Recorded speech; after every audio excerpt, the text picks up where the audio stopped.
pinaka-last issue, di ba? Yung parang cheating.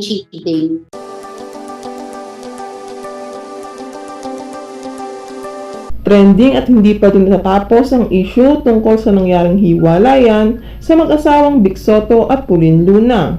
Sa naging interview kay Pauline Luna, inamin nito na hindi naging madali ang desisyon nito, pilit umano siyang nagpapakatatag para sa mga anak niya. Sa tuwing pinanghinaan umano si Pauline, lagi umano niyang iniisip na may dalawa pa siyang anak na kailangan siya. At dito umano siya humuhugot ng lakas upang malampasan lahat ng pinagdadaanan ng kanilang pamilya. Samantala, nang tanungin naman si Pauline, pinabulaanan ni Pauline ang kumakalat ngayong balita sa social media kung saan sinasabi umano na iba ang ama ng panganay niyang si Tali.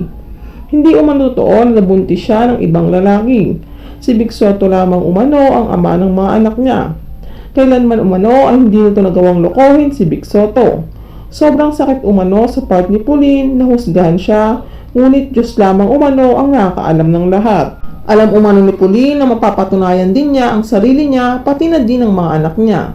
Samantala, maging ang mga anak ni Vic Soto ay nahusgahan din ang pagkatao ni Pauline.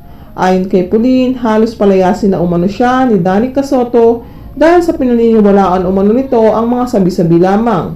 Samantala, sa naging pahayag naman ni Danica Soto tungkol sa issue ng kanyang ama at Pauline Luna, ayon dito, dahil umano sa panloloko nito sa kanilang ama, wala na umano pang karapatan si Pauline Luna sa bahay at mga ari-arian ng kanilang ama.